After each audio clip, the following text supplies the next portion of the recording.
Salut à tous, j'espère que vous allez bien. C'est reparti. Retentative de lancement de live. En ce moment, on se voit tous les jours. Je ne sais pas si vous m'entendez bien. N'hésitez pas à me dire si vous m'entendez bien. N'hésitez pas à me dire de quelle ville est-ce que vous suivez ce live. Je vais regarder en même temps sur l'ordinateur si la diffusion se fait correctement.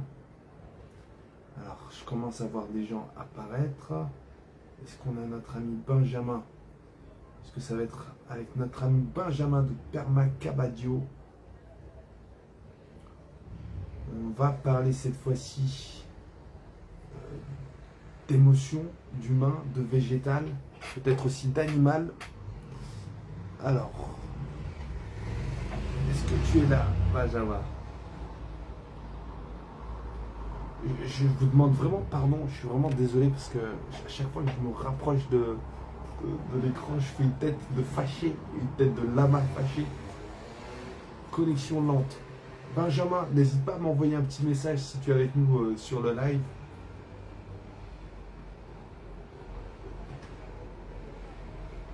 J'espère que vous passez un excellent début de semaine. J'espère que vous avez passé un excellent week-end. Je suis heureux de pouvoir vous présenter cette fois-ci notre ami Benjamin, dont je n'ai jamais diffusé le témoignage vidéo, mais Benjamin, c'est un homme extraordinaire. Benjamin, ah magnifique, t'es présent Benjamin. Je t'envoie une invitation de suite. Benjamin, Benjamin, Benjamin, Benjamin. N'hésitez pas à me dire si vous m'entendez. Ah, voilà, normalement je t'ai ajouté. J'espère que ça va être good. Hop. Non. La joue est en cours, Benjamin, normalement. J'ai hâte que vous puissiez le rencontrer, savoir qui il est.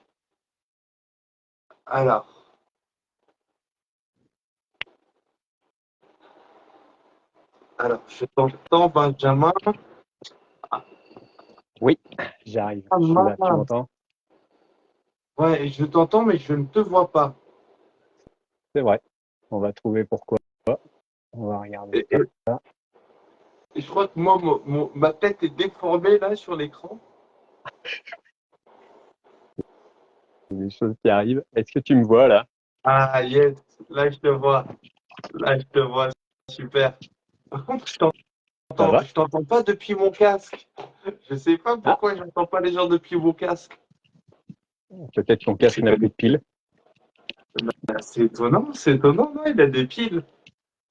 En tout cas, t'es magnifique. J'aime beaucoup ta coupe de cheveux. C'est la coupe quartier pour partir à Cabadio, c'est la meilleure. Tu vois, c'est bien dégagé sur les côtés, on est bien. On peut mettre la casquette. On peut en parler d'ailleurs. Départ qui se fait dans 3 4 jours. Moins, mercredi matin, D'accord? Ah oui, pour après-demain. toi, Eh oui. hein. Mais Tu vas y un coup de toi, pied, c'est ça? c'est pas bien loin pour toi, hein. C'est mercredi, tu arrives dans la nuit de mercredi à jeudi, il me semble. Ah oui, mais moi je pars mercredi. Eh oui. Mais non, ouais, tu sais que j'étais persuadé que je partais jeudi. Désolé. On a bien fait de faire ce live, Najib. On se serait peut-être pas retrouvé facilement à l'aéroport. Non! Ouais, j'étais pas prêt, Benjamin. Là. Wow, ça, c'est une sacrée nouvelle. Oh my god. Oh my god. Ah ouais. Bon, bah, tu veux que je t'aide à faire ton sac? Non, c'est bon, ça ira parce qu'il n'y a pas grand-chose. Hein. Mais tu m'entends bien, Benjamin, ou pas? Très bien, très bien. Il n'y a pas Oui, de oui. bruit autour, il n'y a pas trop de bruit? Non, ça va. D'accord. N'hésitez pas à me dire en commentaire si vous m'entendez bien aussi. Parce que du coup, je suis pas sur le casque, je suis sur le téléphone, je crois. Hein. Ok. Donc, tu verras, je regarde régulièrement sur le côté parce que je visionne les commentaires. Mon téléphone, il est un peu loin. Ça se voit pas avec ma grosse tête là, mais le téléphone est loin. Euh, nos amis sont ici. Tu es ici. Comment tu te sens, Benjamin? Bien. J'ai passé une bonne journée, j'ai rencontré de belles personnes et j'ai fait mon bagage pour partir mercredi à Cabadio, au Sénégal. Donc, tu sais, quand on est là, c'est bien. C'est bien. J'ai récupéré plein de graines chez des semenciers et je charge mon sac de graines et de semences pour les amis de Casamance. Voilà. Donc ça, c'est assez magique. Et je vais ouvrir la porte à mon chien, mais je suis avec vous. Bah écoute, pendant que tu ouvres la porte à ton chien, moi je vais fermer la fenêtre derrière moi. Hop,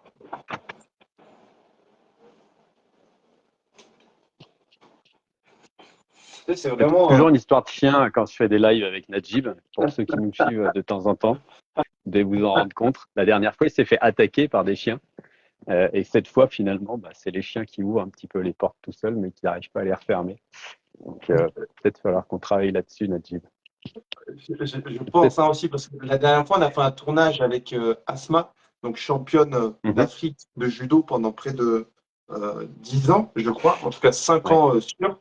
Et pendant le tournage, j'étais dans une baignoire de glace là, et le chien il est arrivé, il a commencé à me bouffer les cheveux. C'était Ah, un mais gros non. chien, genre comme Beethoven là, de dessin animé. Ouais, des chiens, des beaux chiens des neiges, quoi.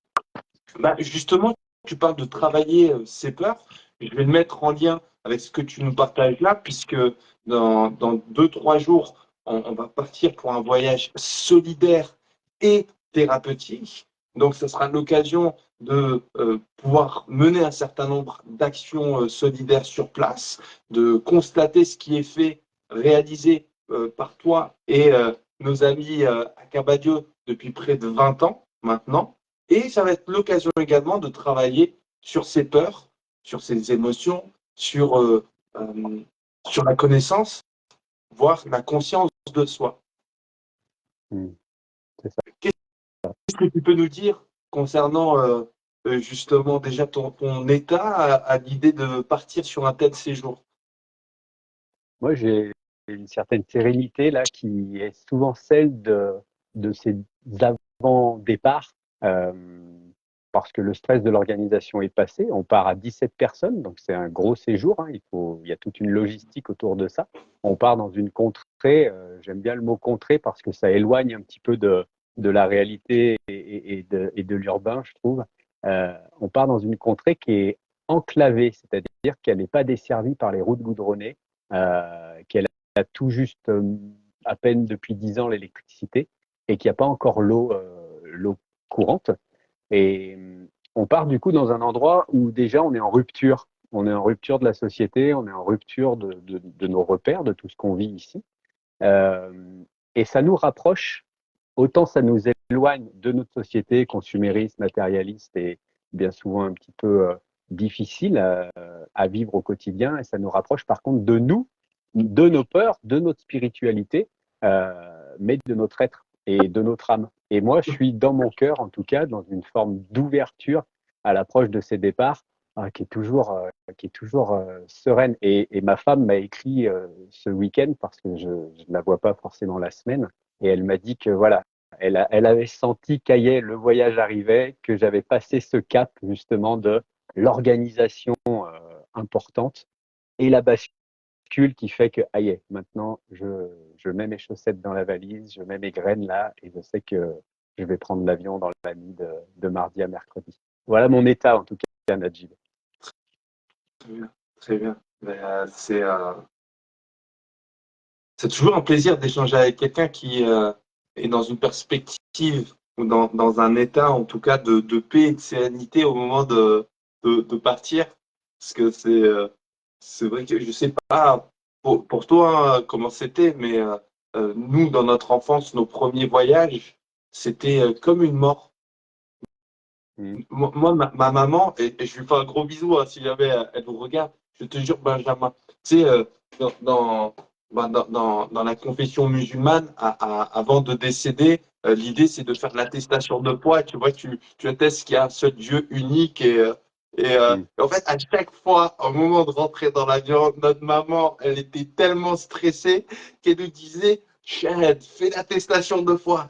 Et il y avait un stress la nuit toute la nuit, la veille du départ, on ne dormait pas, de l'agitation, Ouais. ça préparait les bagages. Toute la matinée, il fallait venir 3 heures, 4 heures à l'avance. Et j'ai envie de leur dire merci, parce que d'une certaine Mm. manière, en nous ayant formés à voyager dans un tel stress, aujourd'hui, bah, tu vois, je suis tellement cool que je savais même pas que je Mm. partais dans 2 jours. Voilà, c'est Je ça. croyais, je croyais que je partais jeudi. Trop cool. Mais ça m'est arrivé aussi il y a un an. Je devais partir en Sardaigne et heureusement, j'apprécie me lever plutôt tôt le matin. Je m'étais levé Mm. donc à 4 heures et je vois une petite notification comme quoi je pars aujourd'hui en Sardaigne. Et alors que j'étais persuadé que c'était demain. Donc Incroyable. tout s'est bien passé. Ouais, Dis-moi, Benjamin, oui. je partage ce que tu dis. J'avais, par rapport à ce que tu viens d'évoquer, euh, l'excitation aussi qui arrivait en premier sur ces premiers départs ou ces départs de l'enfance ou ces premières grandes vacances un peu loin. L'excitation qui parfois, en fonction de comment on la gère, eh bien, empêche à dormir ou fait mal au ventre ou en tout cas, mais elle est à l'intérieur de soi comme une explosion permanente des cellules, de tout ce qui habituellement est dans un flot du quotidien, une routine. Et justement, le voyage casse la routine. Et si aujourd'hui, il y a bien un événement, un moment dans la vie qui permet de casser cette routine, c'est le voyage quand il est choisi, bien sûr, puisque nous, on peut parler beaucoup des problématiques d'exode, pas forcément tout le temps choisi de l'Afrique vers l'Europe, par exemple. Mais quand le voyage est choisi, c'est une des meilleures façons, c'est un choix de se laisser casser cette routine et autant on est de plus en plus nombreux aujourd'hui à essayer de retrouver notre routine matinale, ça prend du temps à réinstaller une routine matinale parce qu'on n'a pas tous une religion comme toi, Najib, qui te fait lever tôt pour, par exemple, une première prière. Eh bien, de retrouver cette routine matinale, c'est difficile.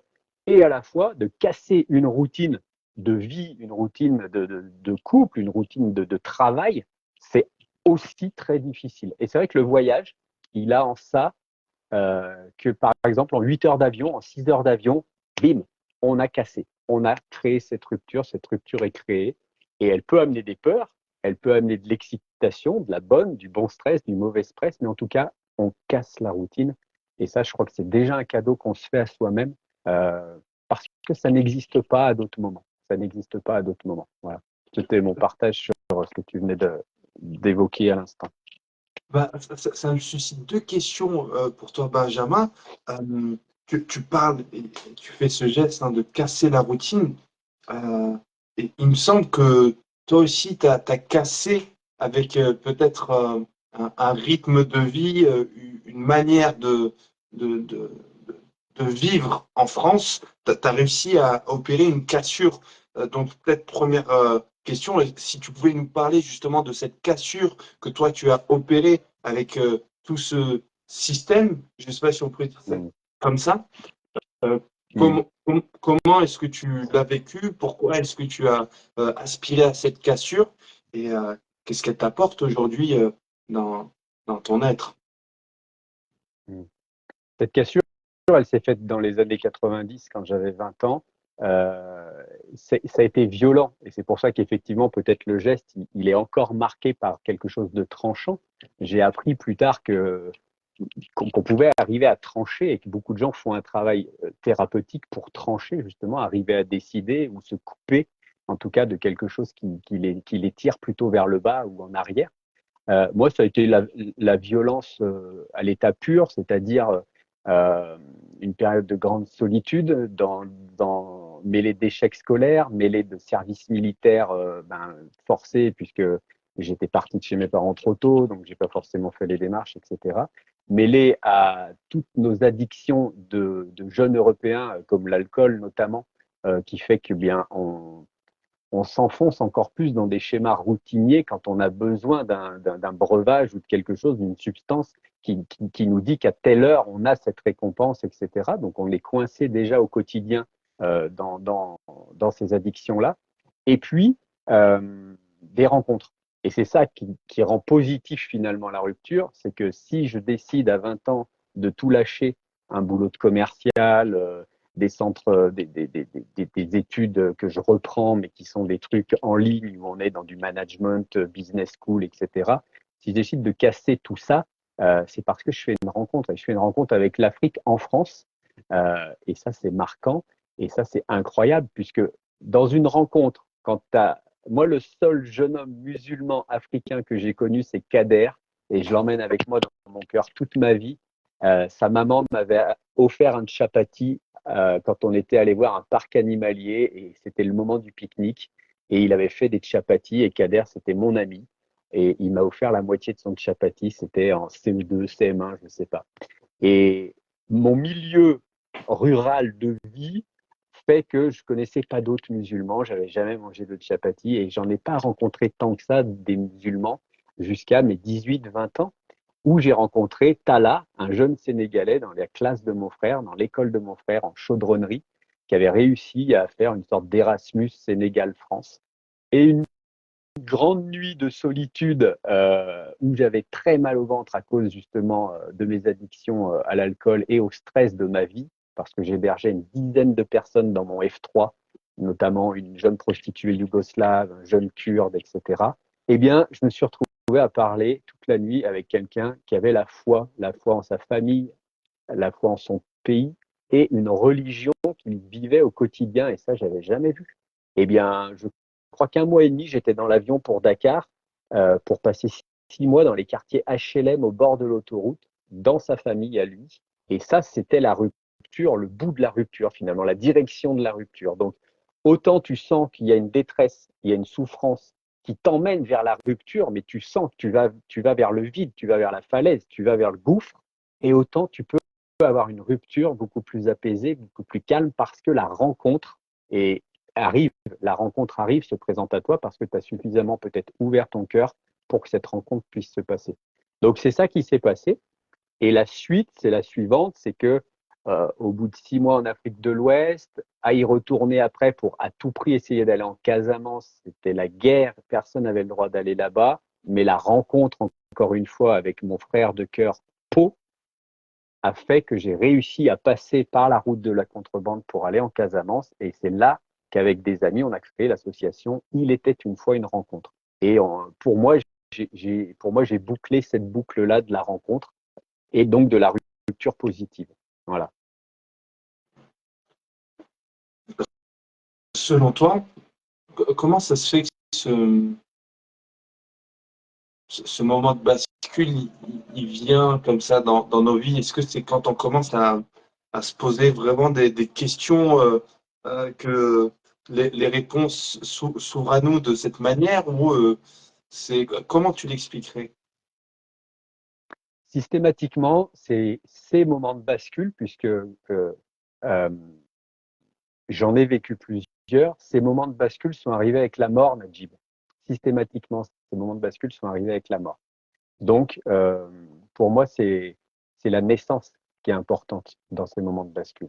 Et quand ma grand-mère, que j'avais accompagnée pendant 7 ans euh, au mouroir à l'époque, dans des maisons de retraite qui étaient pas dignes de l'humanité, je l'ai accompagnée pendant 7 ans. Elle est partie la semaine où moi, je suis parti en stop en Espagne après mon bac, et elle a décidé de partir du monde. Elle a quitté la vie à ce moment-là. Elle m'a fait revenir en courant, et la semaine d'après, j'ai rencontré ce jeune Sénégalais. Et je crois que j'ai vécu ça 2 autres fois dans ma vie. Et effectivement, la mort, une rupture, une naissance. Et il y a ce cycle. Dans certaines religions, on y met le chiffre 7. Tous les 7 ans, il se passe quelque chose de cet ordre-là. Il y a vraiment quelque chose qui est de cet ordre-là, en tout cas pour moi. Ouais. C'est quand la fin de tes prochains 7 ans? Faut que je calcule. Attends. Eh ben, écoute, 2025. 2025. Mm. Tu l'appréhendes comment? Et je suis en train de l'accoucher. Je suis en train de le couver. Je le sens.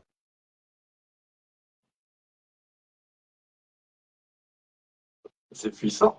C'est incroyable. Oui, oui, c'est puissant. Mm. C'est-à-dire Et qu'aujourd'hui, ouais, non, dis-moi. non, vas-y, vas-y. Il y a, il y a tout l'effet positif que ça entraîne, toute la joie que ça amène. Euh, et puis il y a la peur. On en était là au tout début de la rencontre, mais il y a une certaine peur parce que comment moi je peux maîtriser 2025? Est-ce que moi je peux maîtriser 2025? Je ne peux pas maîtriser 2025. Ça sera 7 ans après le décès de ma deuxième grand-mère que j'ai aussi accompagnée dans le même EHPAD pendant des années. Euh, mais elle, c'est moi qui l'ai tenue dans mes mains, dans mes bras, et elle est morte juste après. Donc c'est un autre lien aussi qui se passe. C'est une mort, c'est une nouvelle naissance.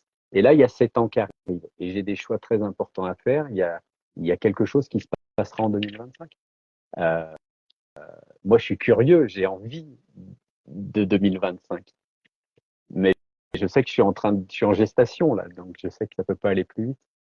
Comment se préparer au mieux à cette mort, rupture, naissance? Il faut ouvrir son cœur en permanence parce que c'est avec le cœur qu'on écoute ça, justement. Euh, c'est pas en faisant des recherches internet, c'est pas en lisant forcément des bouquins ou quoi que ce soit.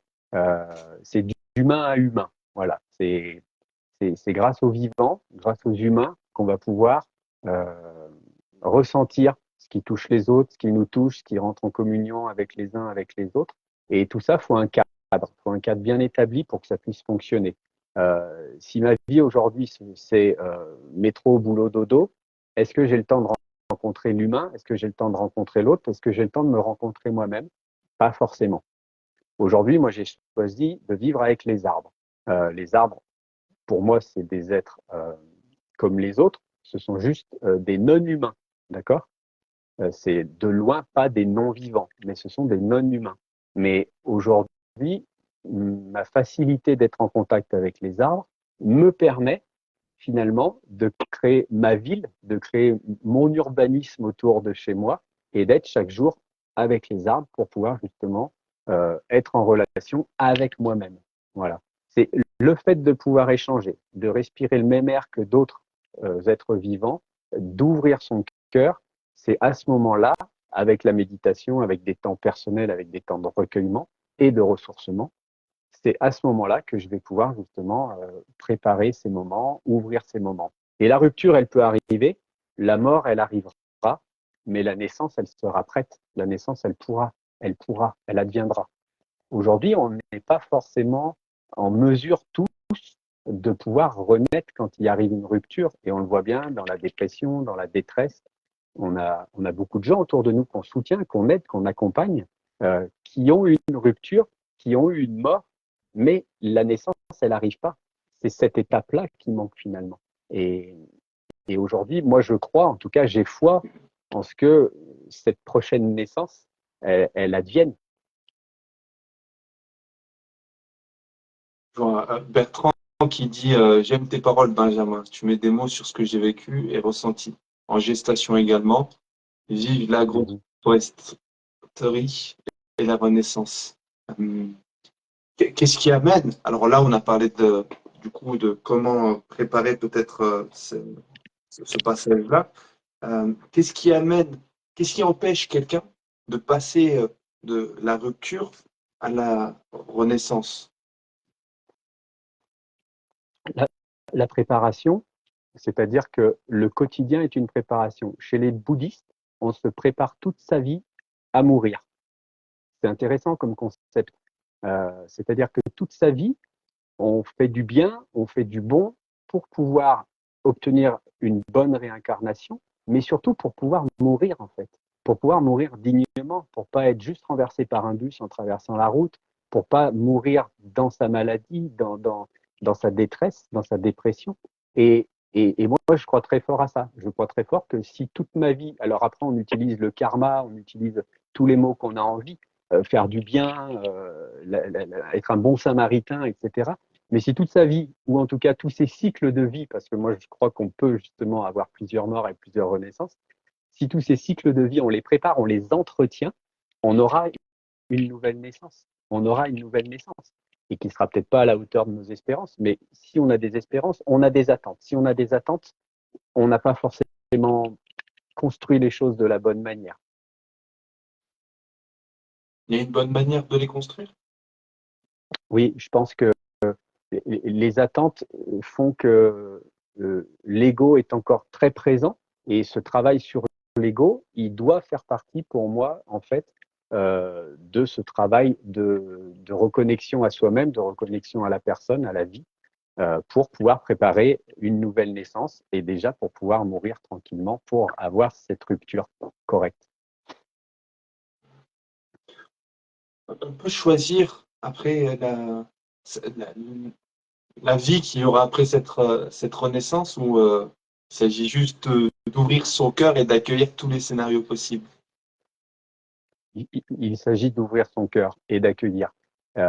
Sinon, je pense qu'on reste effectivement dans les attentes. Si moi, aujourd'hui, je te parle de 2025 en te disant 2025, ce sera l'année de mon projet, d'ouverture d'un lieu, etc., et qu'en 2025, eh bien, finalement, j'ai un diplôme, je rentre dans une formation. Est-ce que je serais déçu? Est-ce que je serais frustré? Peut-être que oui, parce que j'aurais peut-être mis trop d'attentes sur un objectif précis. Si je laisse mon cœur ouvert, que je me prépare en sagesse à 2025, 2025 sera le début d'un nouveau cycle. Salut, on rediffuse tous les lives, hein. Le live, il sera toujours disponible sur Facebook et je vais le partager sur YouTube également. Pour celles et ceux qui souhaitent peut-être la regarder, regarder la diffusion en famille dans le salon ou sur l'ordinateur en travaillant en même temps. Il n'y a pas de souci là-dessus. Pour rappel, peut-être pour celles et ceux qui ne le savent pas, concernant ta proximité, ton lien justement avec les arbres, tu es dans la permaculture. Je fais exprès de ne pas développer plus cet aspect-là. L'idée étant que tout un chacun qui serait intéressé par le sujet, par la thématique, aille directement voir ce que tu proposes, toi, sur donc la page aujourd'hui Permacabadio et ton compte perso. C'est ça, là où tu vas rediffuser ce que tu Tout à fait. proposes, ce que tu fais. Donc, si peut-être en deux, trois lignes, tu pouvais nous dire ce que tu faisais quand tu es en France et quand tu n'es pas au Sénégal. Oui, oui. Ce que je fais, c'est du ressourcement en forêt, c'est de l'accompagnement au design en permaculture pour des structures qui vont des écoles aux communes, aux villages, jusqu'aux particuliers. Et pour résumer rapidement, le design, ça peut être de recréer un lieu euh, de vie autour de chez soi, et ça commence par soi-même. Donc, en permaculture, on parle de 5 zones. Ce sont des zones vraiment autour de la maison, maison comprise, où on nomme ces zones par le nombre de fois dans lesquelles on va y aller chaque jour, chaque semaine ou chaque mois.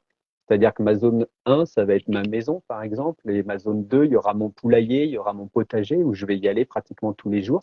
Et ma zone 5 ou ma zone 4, il y aura des arbres fruitiers que je n'ai pas forcément besoin d'arroser. Il y aura une zone sacrée, où je sais que je vais laisser un petit peu la nature faire, où j'irai le moins souvent possible. Mais il manque une zone à tout ça, il manque la zone 0. Et la zone 0, c'est la zone avec laquelle je vous parle, c'est moi.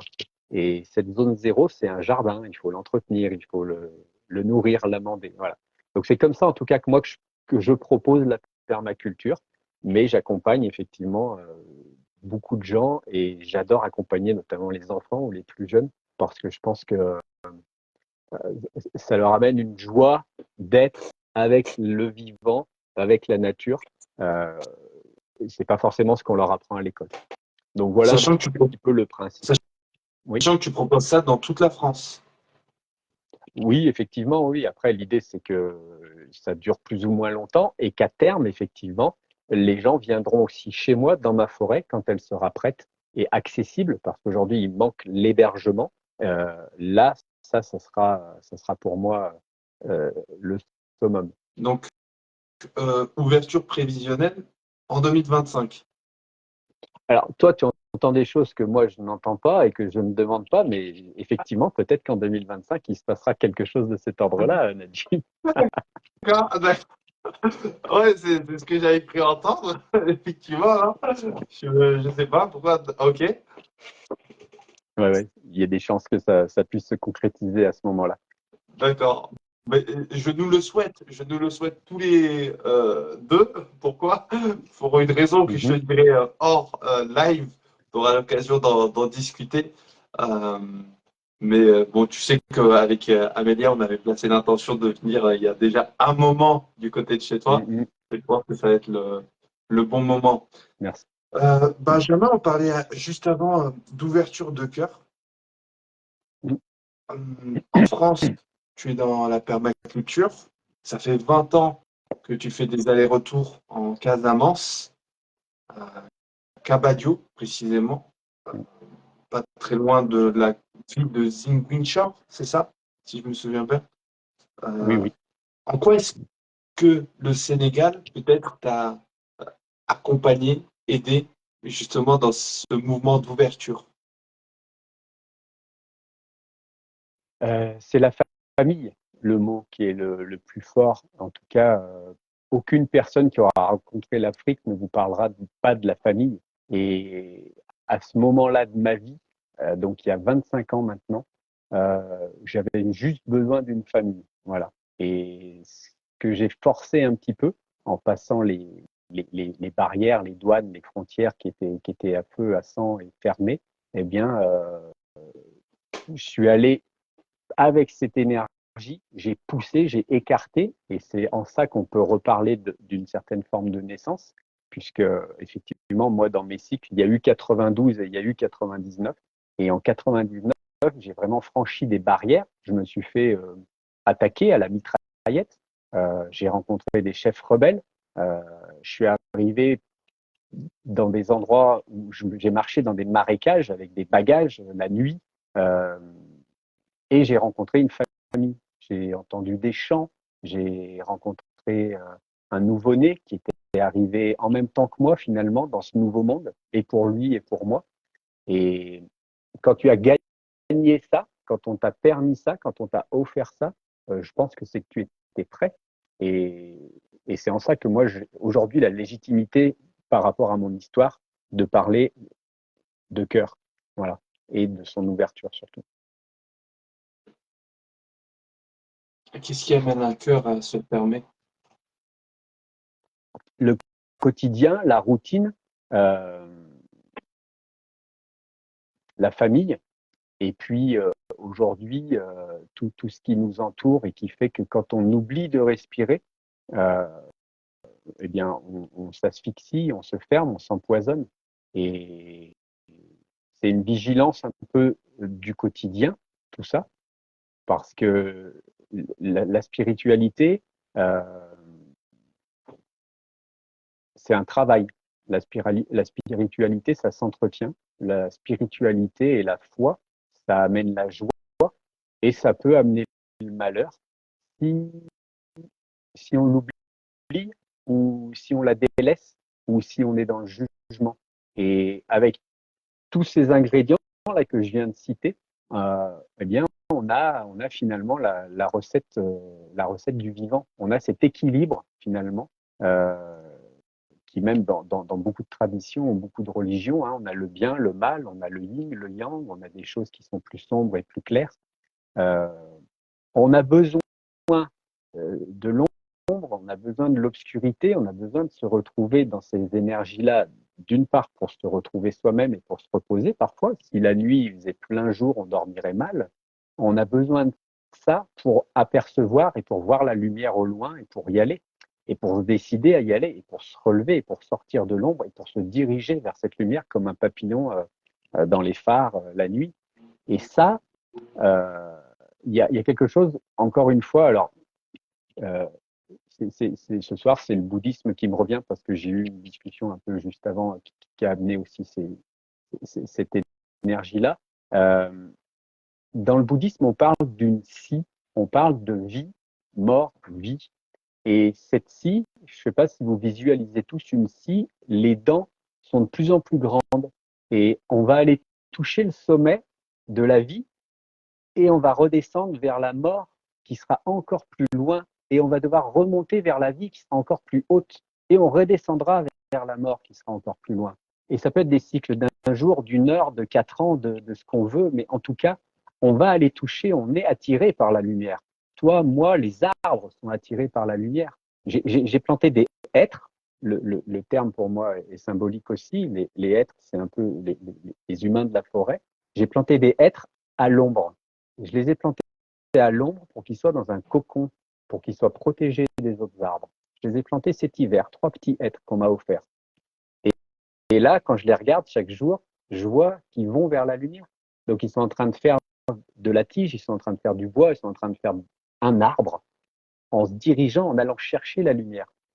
Et pour moi, c'est voilà, c'est ça un peu le secret de tout ça. Parce que ce que tu dis, quand je l'entends, comment ça résonne, ça me fait penser aux 29 jours que j'ai passé dans le désert pendant le mois de Ramadan. Et il n'y a que dans une nuit noire qu'on voit bien apparaître toutes les étoiles. Quand il y a la lune et qu'elle éclaire, on voit plus trop bien les étoiles. C'est rassurant.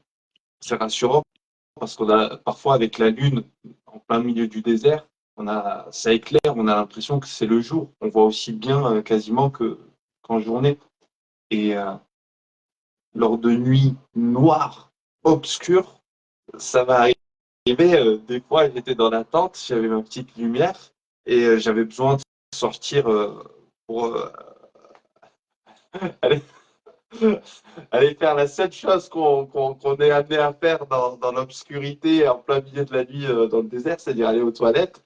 Et t'ouvres la tente, comme ça, vu que tes yeux ils étaient habitués à la lumière du jour, enfin à la lumière de l'ampoule, La lampe. tu vois rien du tout.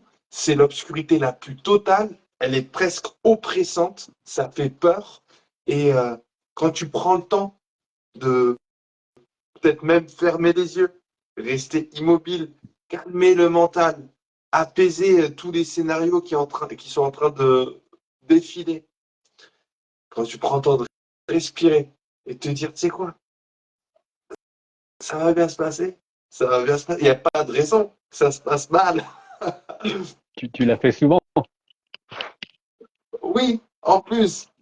Donc, tu commences à progressivement avoir tes yeux qui captent cette lumière. Et là, non seulement tu vois les étoiles, donc quand tu sais lire les étoiles, tu es en mesure de te guider, mais en plus, tu te retrouves à observer un paysage qui t'émerveille, qui n'apparaît que dans ces circonstances d'oppression, de ténèbres et d'obscurité.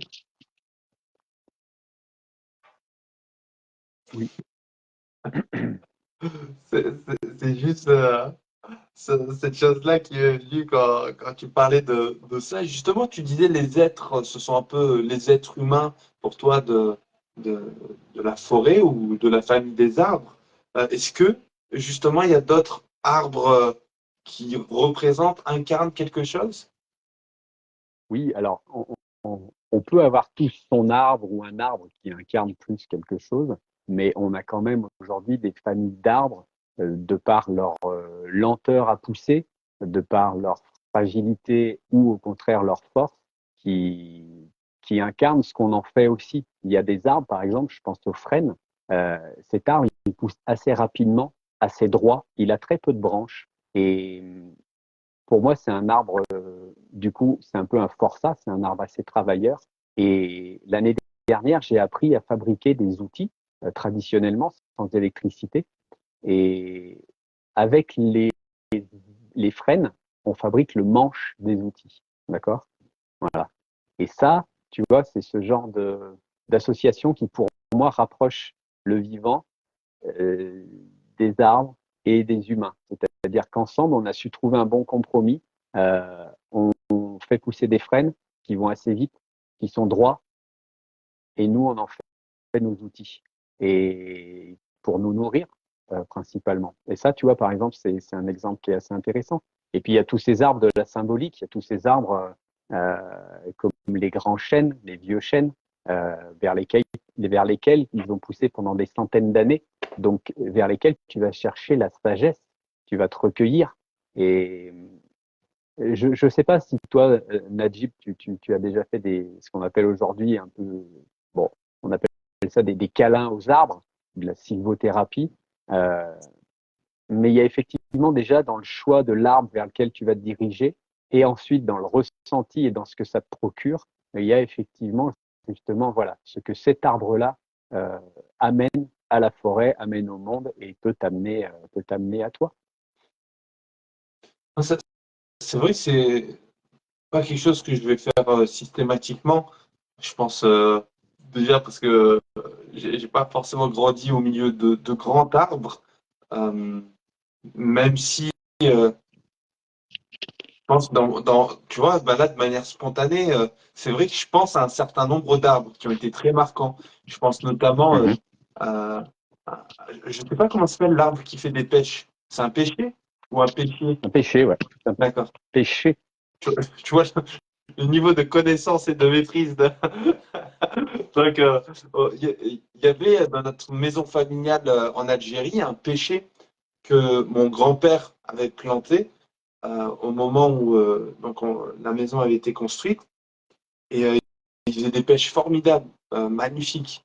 Tous les étés, quand on partait là-bas, il les cueillait. C'était la saison en plus, il nous en passait. Et incroyable, quand mon grand-père est décédé, paix à son âme, l'arbre est mort aussi. Mm. Yes.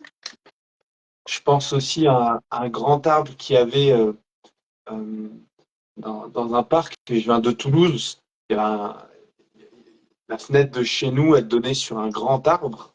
Et cet arbre, quand j'y pense, des fois, ah, Benjamin, Benjamin est parti. Moi, je suis là en train de parler des arbres, de pêcher. Alors, je vais essayer de t'envoyer une invitation de nouveau, si tu reviens. Benjamin, tu ne peux pas me faire ça, c'est incroyable. Moi, j'étais en train de te parler de mon enfance et tout.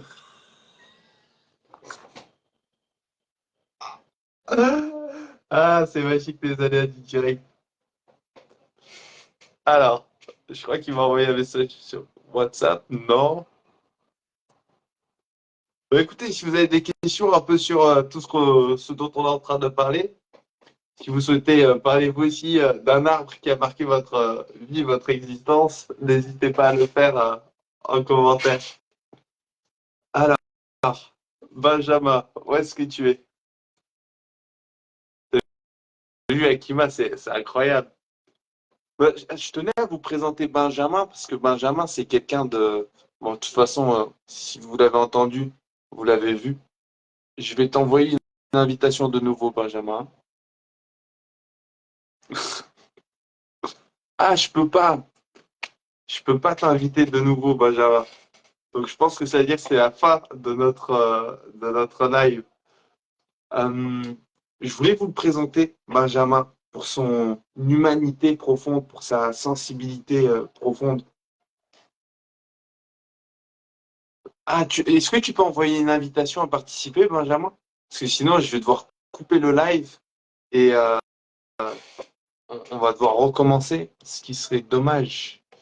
Alors, je demande à Benjamin de se joindre.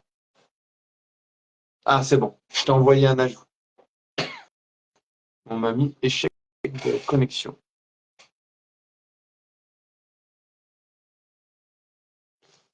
Alors,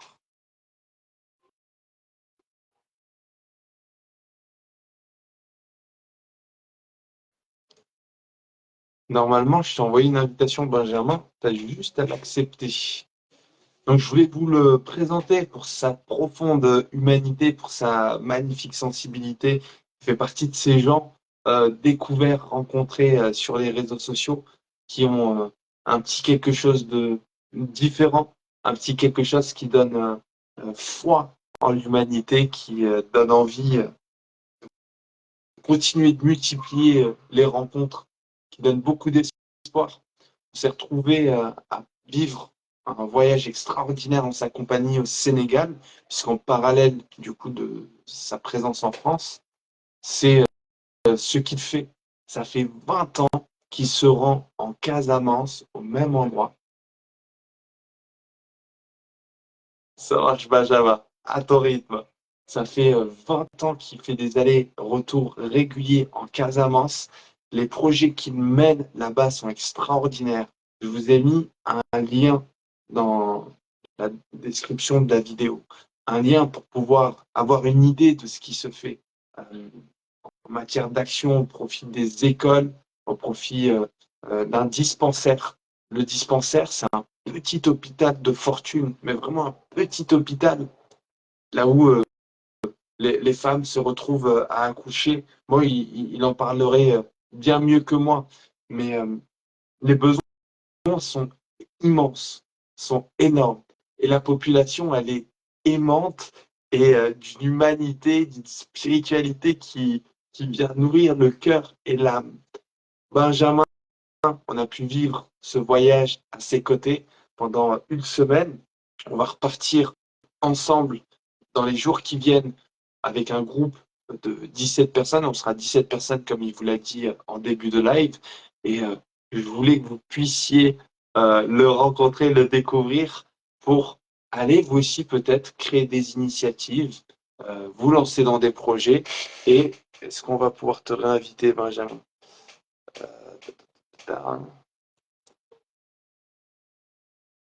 Je ne te vois plus, Benjamin.